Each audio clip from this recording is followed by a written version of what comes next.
How you doing, everybody? My name is Dr. Sami Baya. Please welcome back to my YouTube channel. How to disarm a covert narcissist. That's the title of this video. Unlike their overt counterparts, covert narcissists don't demand attention loudly or publicly.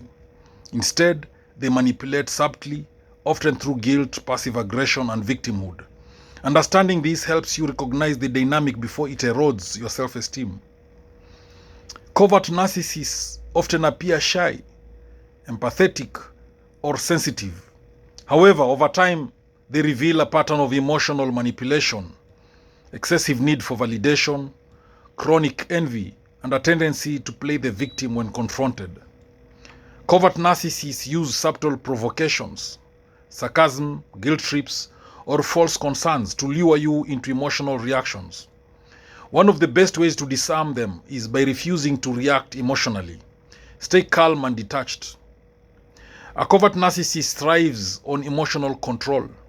By removing your emotional investment in their manipulative cycles, you weaken their ability to use your emotions against you. Establishing clear, firm boundaries is one of the most effective tools to disarm a covert narcissist. Set and enforce boundaries. Let them know what behaviors are unacceptable, and most importantly, stick to those limits without explanation or negotiation. The other way to disarm a covert narcissist is to use gray rock technique. The gray rock method involves being emotionally non-reactive and uninteresting to the narcissist.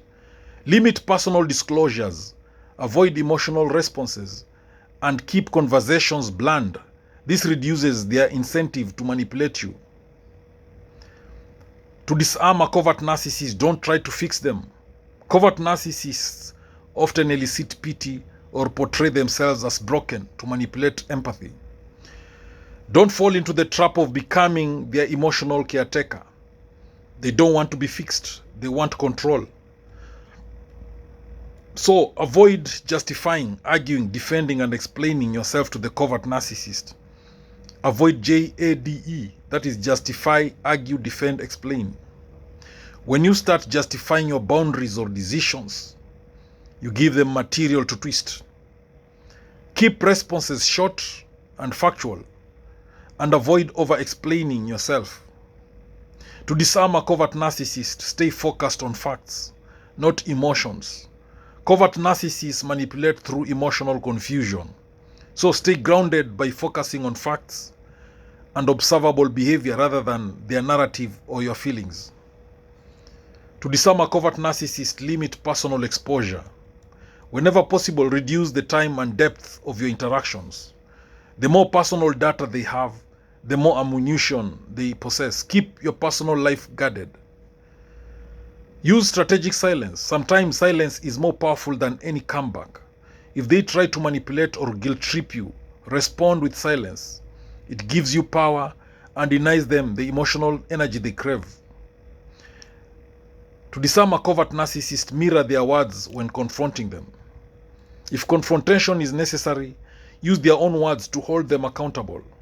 Covert narcissists struggle to argue against their own phrasing, and it makes it harder for them to play the victim.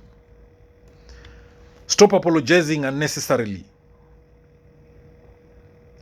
Covert narcissists often make others feel like everything is their fault.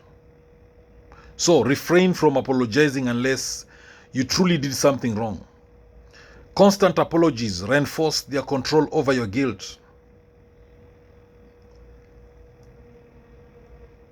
To disarm a covert narcissist, document interactions. In relationships where consequences matter, for example, co-parenting or work, keep records of conversations. Covert narcissists tend to rewrite history, so documentation protects you from gaslighting. Trust your instincts. If something feels off, even if you can't articulate it, it likely is. Covert narcissists create confusion, but your intuition is often the first warning sign of manipulation. To disarm a covert narcissist, do not share your vulnerabilities. They will use your pain points to manipulate or control you later. Be selective with what you share. especially when you sense they might not have your best interest at heart.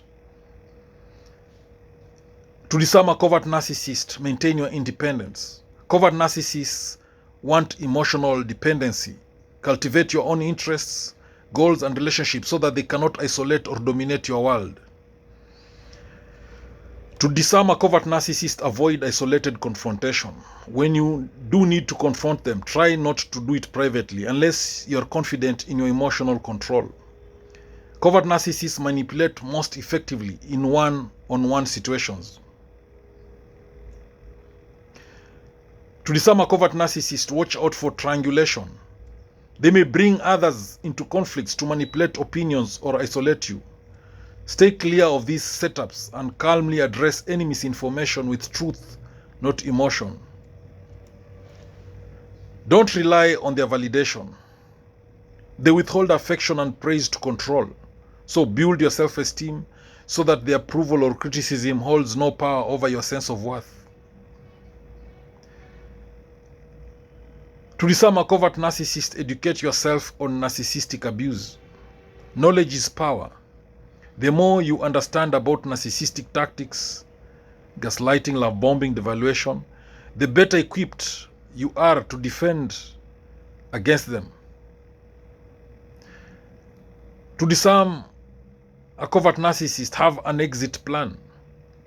If this person is a partner, family member, or boss, begin making a plan to reduce dependency or exit the relationship if possible. Long-term exposure can be psychologically draining. Isolation is one of their tools. Counter it by connecting with friends, therapists, or support groups.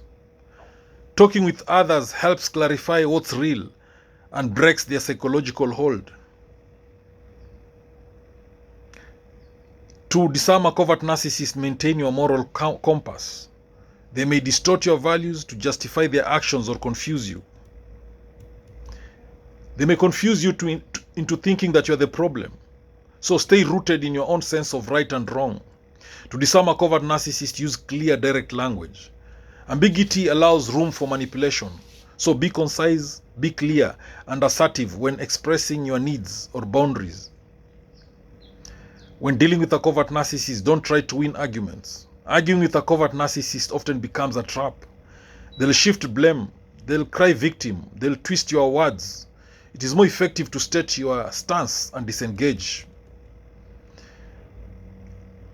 To disarm a covert narcissist, watch for the pity play. They might feign helplessness, depression, or deep insecurity to reel you back in. It's not your job to sacrifice your well-being for their emotional blackmail. To disarm a covert narcissist, observe patterns, not promises. They often promise change when they sense they are losing control. So don't be swayed by words. Look at whether their behavior changes over time. To disarm a covert narcissist, reclaim your identity. Being around a covert narcissist can erode your sense of self. Rebuild your confidence by re-engaging with activities, people, and values that affirm who you are. To disarm a covert narcissist, know when to walk away. Sometimes the most powerful way to disarm a covert narcissist is to remove yourself entirely. No amount of strategy can heal someone who refuses to take accountability.